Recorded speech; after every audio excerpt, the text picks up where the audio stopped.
Buenas, buenas, buen día, ¿cómo están? Día. ¿Cómo andan? Buen día. ¿Cómo va todo por aquí? Bien, acá ya saludamos, pero le renovamos el feliz cumple al indio. Es verdad, es el feliz cumple del indio que lo estamos cumple. escuchando. Feliz cumple al señor Carlos Solari, ¿sí? Autor de tantas 74, ¿no? canciones. Sí. 74. 74. Tantos himnos. Toda una vida, pienso, ¿no? 74 del indio y me hace pensar en los famosos 70 años de peronismo, que ya deben ser Decís que hay un 70 y vínculo pico, ahí. porque casi vamos para los 80. Sí. No sé si hay un vínculo, pero cómo se va a ver, hay una cuestión generacional, ¿no? Que también va entrando en juego, Sí, y claro. las figuras como el indio son las que ayudan a que las nuevas generaciones entren en contacto con las anteriores. Y es un poco el final del siglo XX que se va estirando, ¿no? Aletargando. Quedan pocas figuras. De Quedan. lo que fue, digo, el modelo de cultura popular del siglo XX, donde entra también, por supuesto, el peronismo. Sí, por supuesto. Aunque la gran tarea es que el peronismo se pueda Pero claro que reactualizar sí. y renovar. Peronismo 2.0. Estuve prestándole un poquito de atención. A ver, no es ninguna novedad decir que la oposición trabaja con un doble discurso permanente. Acá decíamos la semana pasada que no tienen doble vara, sino que tratan de romper todas las varas para que nada pueda No, en realidad medirse primero te las venden y con después las nada. rompen. Exacto. Pero me resultó llamativo, se juntaron en los últimos días una serie de cuestiones. Por ejemplo, estas denuncias a los controles de precios y al hecho de que haya grupos sindicales y movimientos sociales ayudando a controlar los precios. Y más allá de lo que comentaba ayer Plaini, que están mirando no el problema de fondo, sino en todo caso el circunstancial, porque Exacto. deberían estar más preocupados por los precios que por los controles, y si hubiera precios razonables y justos no habría falta de controles. Pero también, ¿se acuerdan cuando Vidal pidió a los padres que denuncien a los Sí. profesores? Abrió un número de teléfono. Y que den clases. Sí, sumaron Y que den voluntarios. clases. Y Sí, que den sí. clases. Sí. Digo, ahí hay una doble vara notable, más allá de que además es mucho más sensible la educación o irreversible en todo Por caso, supuesto. la educación de los niños que lo que puede haber en una góndola de algún supermercado durante un día o dos. No, y además hay algo cierto que es que la Secretaría de Comercio firmó convenios con un montón de organizaciones y no es que mandaron a cualquiera, mandaron a trabajadores de las áreas de logística. Entonces tienen, digamos, la estructura armada del ejercicio, Sí, no es al azar. Y lo que van a comprobar son acuerdos que se firmaron voluntariamente. Exacto, Entonces sí, es una exacto. cuestión Claro. de decir, che, vos te comprometiste con esto, a cambio recibiste esto otro, porque hay ahí también una cuestión de habilitar importaciones Sí. y demás. Cumplí la parte que prometiste. Sí, sumar algo. Ayer leíamos la publicación de Elisa Carrió que hablaba de grupos parapoliciales. Y dijimos, Sí. bueno, ya están, ¿no? Es como una persecución de anticipación, están nuevamente preparando con el ese terreno. Ahora, sumo algo, la de Felipe Miguel, que habla de patotas sindicales o piqueteros. Si yo no le entendí mal a la compañera Carla Pelliza, Felipe Miguel queda a la firma, la Sí. licencia de Marcelo de Alessandro. Quiero decir, esto es lo que piensa la persona que tiene la firma del Ministerio de Seguridad, que son patotas sindicales o piqueteros. Esta es la persona que si no pone nadie la reta en el medio, va a decidir, vamos a decirlo así, el aparato no de seguridad, sino represivo del 8 de marzo, por ejemplo, para la movilización de las mujeres. Del claro. 24 de marzo, por ejemplo, cuando llenemos la plaza. Digo, por eso me parece que son graves estas ideas, porque no solo lo dicen, sino que lo piensan. Piensan que los sindicatos son una patota, que los piqueteros son una patota, y así piensan al Estado, digo, y tienen el monopolio de la fuerza represiva. Sí, de hecho, también en la denuncia, la coalición cívica habla de potenciales fuerzas de choque, ¿sí? Claro. Como refiriéndose a los sindicatos y a las organizaciones piqueteras.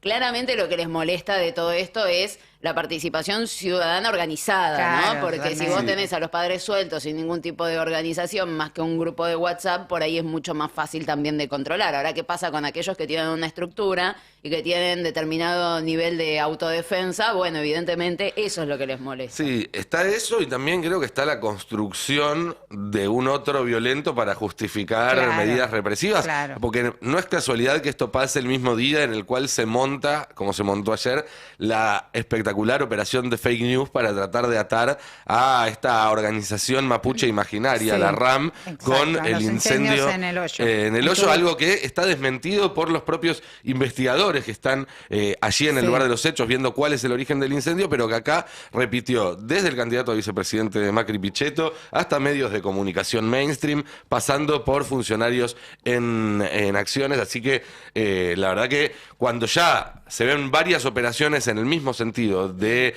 ubicar en el otro un enemigo violento, uno sabe cómo termina eso. Lo que están preparando es el terreno para reprimir. Otro de los temas del día tiene que ver obviamente con cómo avanzan los preparativos para que la semana que viene comience a andar la comisión de juicio político y empiece la investigación que muchos esperamos eche más luz sobre toda la mugre que une ahí al Poder Judicial, a la oposición política, a determinados grupos empresarios. Ya tenemos en línea a nuestra compañera y amiga Graciana Peñafort para también repasar un poco qué sabemos hasta ahora, qué hay, qué es lo que podemos esperar de estas primeras semanas de investigación del juicio político y algunos otros temas de agenda como siempre. Graciana, buen día, ¿cómo va?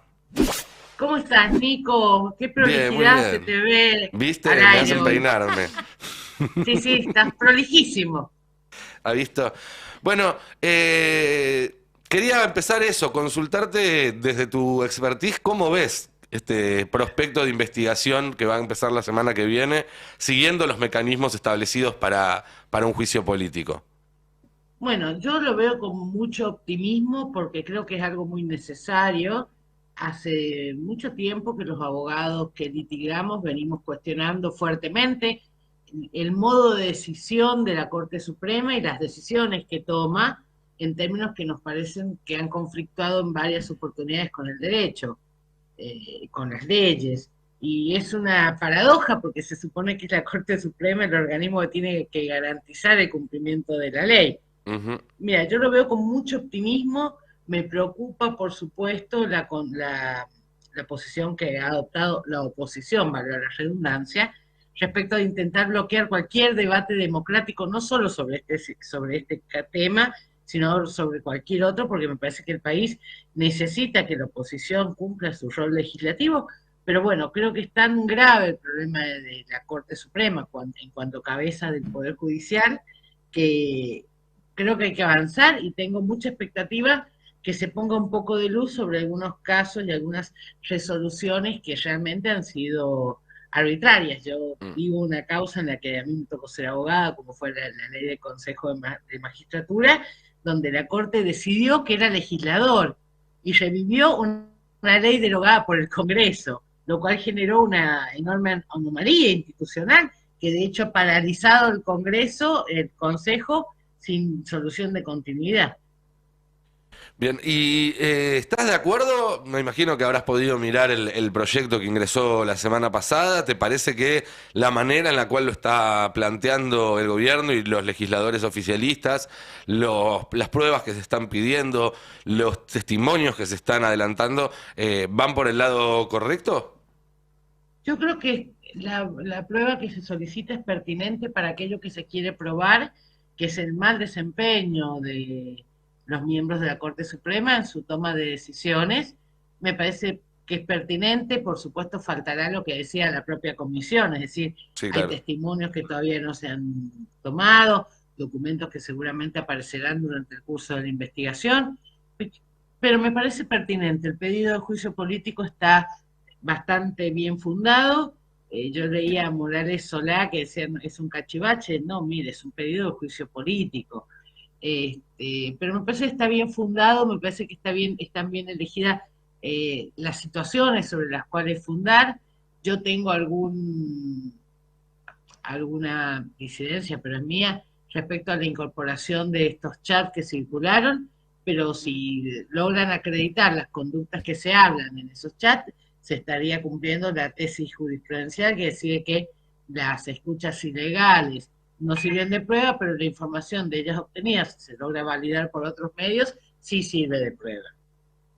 Bien. Y en cuanto a los testimonios, hay una lista amplia, como vos bien decías, se puede seguir ampliando. Te quiero preguntar por un caso particular que vos conocés bien. A tu entender, ¿un testimonio de Cristina ante esa comisión puede llegar a ser de valor? Sí, yo entiendo que los testimonios tienen que ver con personas que han tenido participación en causas por las cuales se está llevando adelante este proceso. Mm. No sé si Cristina tiene causas que fundamenten juicios políticos, pero si las tuviera me parecería pertinente, por supuesto. Graciana, ¿cómo estás? Acá Carla te saluda. Recién mencionabas el tema de los chats, ¿no? De la incorporación de los chats. Sí. ¿Por qué no te termina de convencer la pertinencia de Bueno, su inclusión? a mí yo no dejo de olvidarme que esos chats son fruto de escuchas ilegales. Y en principio general el derecho es que las escuchas ilegales no valen como prueba. Como muchas veces pasa que tenés información de origen ilícito, pues, no se puede usar esa información. Ahora, si esa información se chequea por otros medios, voy Ok. a darte un ejemplo. Tenés una escucha donde Juan le dice a Pedro que va a asesinar a Juan no sé, a Santiago. Sí. Y Santiago aparece muerto y Pedro es filmado en la zona, bueno, podés probar que estaba en la zona. La Ok. información que se obtiene se podría usar. A mí no me gusta en sí mismo tener como base la propia escucha ilegal. No me gusta Perfecto. validar prueba ilegal. Perfecto. Y me gustaría saber también qué opinás sobre una premisa que tiene la oposición, que obviamente se oponen a esto, y lo que dicen es que la Corte Suprema de Justicia, en cada uno de los ejemplos y de los casos que se ponen en el juicio político, en realidad actuó para resolver problemas que la política no pudo resolver, ¿no? Ese va a ser como uno de los grandes argumentos. ¿Qué se le puede responder a eso? A mí no me preocupa que la Corte Suprema resuelva problemas que la política no pueda resolver, siempre que lo haga cumpliendo con el derecho. Por fuera del derecho no hay solución buena. No para Claro. la Corte Suprema de Justicia, es sencillo. Si la solución está dentro de la ley, no me cabe duda que, bueno, no me gustará la situación, pero debo aceptarla. Ahora, lo que me preocupa es cuando la solución está por fuera de la ley. Y creo que está por fuera de la ley, de la razonabilidad, que es el estándar que tiene que cumplir la sentencia. Por ejemplo, la causa de coparticipación, donde la Corte, fresca de cuerpo, asegura que esto no le va a quitar recursos a las demás provincias, como si los recursos fueran ilimitados. Es decir, si vos le das a un elemento, a la ciudad autónoma, le estás retirando recursos a las demás provincias, eso es lógico. Entonces, las decisiones del Poder Judicial no solo tienen que ser ajustadas a derecho, sino razonables y basadas en premisas verdaderas, no en premisas falsas. Graciana, buen día. Giselle te saluda y te ¿Cómo estás, pregunta. Giselle? ¿Cómo estás? Una cuestión técnica en este caso, también para desarmar un poco de informaciones que están tratando de funcionar como operación. Los integrantes de la Corte convocados pueden no ir, tienen que ir, pueden hacerlo por escrito. Pregunto todo esto más allá, decíamos un poco en chiste, el miedo que nos da un Rosati yendo porque el lugar que va, lugar que ocupa, pero en este caso, digo, ¿puede evitar esa instancia? ¿Qué expectativa tenés en caso de que vayan? La comisión tiene las facultades para llamarlos a declarar y ejercer su derecho a defensa. Por supuesto que el imputado puede, el acusado en este caso, puede no ir y en ese caso deberá presentar, y puede hacerlo, un testimonio por escrito. Está dentro de las facultades que tienen tanto la comisión para investigar, es decir, convocar a los interesados, como los acusados para su defensa. Voy a decir esto, esta facultad de declarar por escrito es para los miembros de la Corte y para funcionarios que están alcanzados por esta situación especial. No cualquiera puede ampararse, voy a darte un ejemplo. Si Robles es llamado a declarar, deberá ir a declarar. En No puede principio declarar por trascendió una escrito. lista en la que estaban Robles y de Alessandro, o sea, los dos deberían ir. A ver, de Alessandro no tengo tan claro si está cansado en cuanto es ministro de Seguridad, pero ahora está de licencia. Claro, está bien. Tendría que ver bien la norma, pero entiendo que de Robles sin duda no está alcanzado por esta facultad de declarar por escrito y deberá concurrir ante la comisión. ¿Y si la comisión decidiera convocar a Horacio Rodríguez Larreta, está alcanzado o no?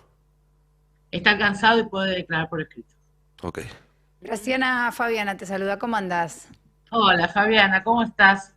Todo bien. Quería consultarte si en el marco, bueno, de estas discusiones que además están trascendiendo, digamos, a la sociedad, se podría presionar para que el Ejecutivo presente un candidato a la Corte, si se está evaluando.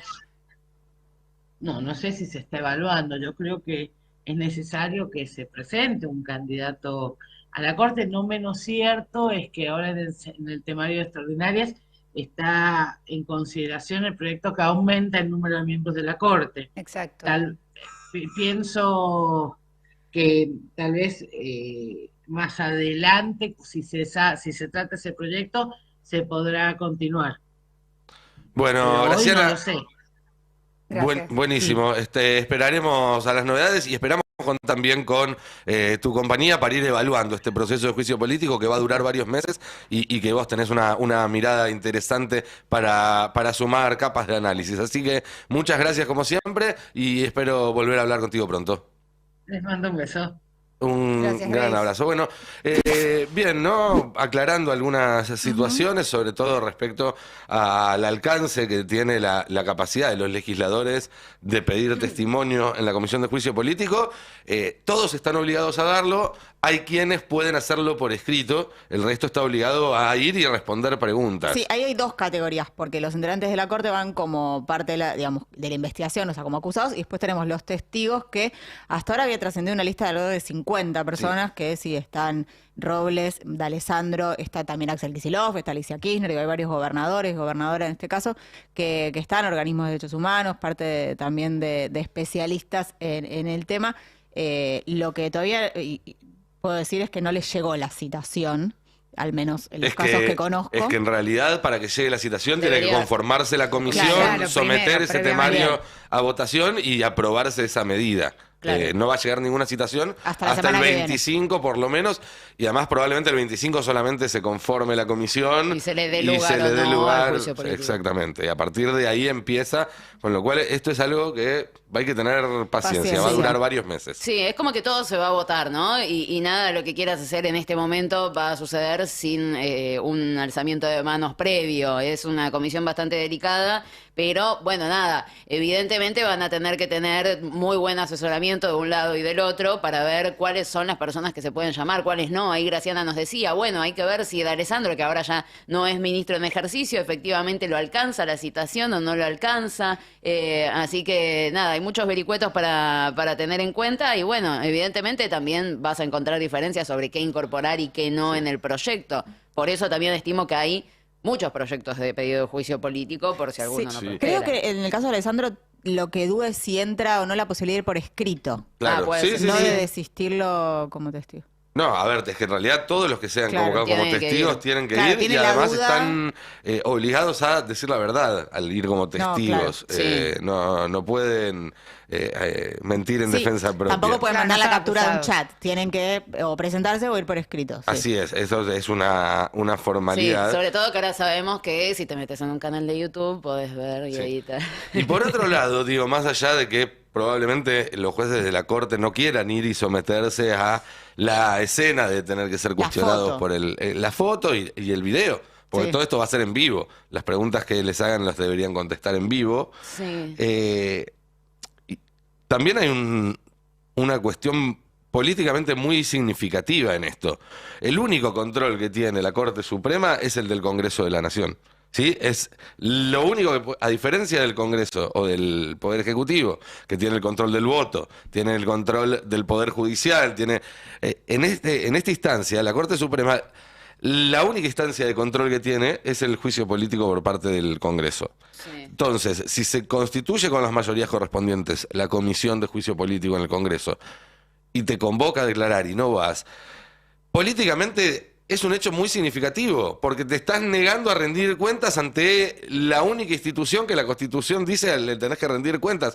Esto no puede resultarles gratuito. No, Ahí claro, también, claro. como hablábamos sobre qué hacer con la Y es oposición tal que vez se la opone a jugada todo. política es esa, ¿no? También exponerlos. Y sí, pero bueno, a eso entonces va a haber que acompañar al juicio político con un relato muy claro de hacia dónde se está yendo. Totalmente, sí, porque si faltan y el único relato que hay sobre eso es, y bueno, no iban a ir a la persecución y la embestida acá, vamos a estar en problemas. Si explicamos qué es lo que sucede, obviamente la situación puede cambiar, pero ayer hablábamos con Eduardo Valdés y él decía, cuando Néstor impulsa el juicio político, cómo algunos renuncian durante el proceso por las cosas que salen, ¿no? Y que querían mantener jubilación de privilegio y dijeron, mejor renuncio siendo juez a que me rajen por juicio político, claro, y me la pierdo. Pero algunos se quedaron. Y decía Eduardo, ojalá de acá todos los 4 jueces que están siendo sometidos a un juicio político se queden hasta el final, ¿no? Sería algo muy valedero de su parte, ¿sí? Honesto, valiente de su parte.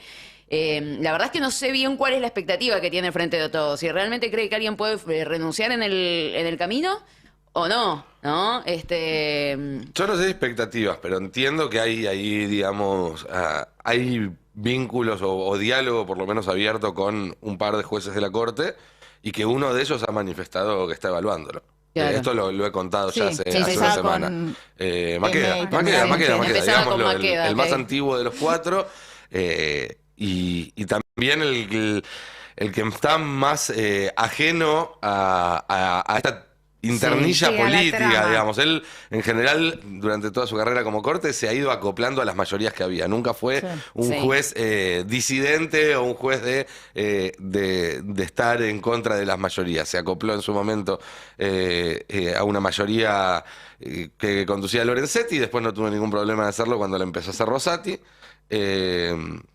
Veremos ahora qué sucede. También está en edad ya de jubilarse, tengo entendido, ¿no? 73, creo. Ah, que le tiene. faltan un par de Le añitos. falta, pero bueno, qué sé yo, por ahí querés un retiro. Pero bueno, habrá que ver, ¿no? ¿Qué es lo que sale a partir de todo esto? Ayer me decían cortito sobre el tema de todas las tapas y las notas en contra del proceso económico, que claramente está vinculado a algo electoral también, pero me decían, no descartes que también la Corte esté jugando, que está mucho más organizada que nosotros. Ah, obvio, más vale. Hay que esperar a que termine la Sorpresa. feria para ver si llega algún facho. Bueno,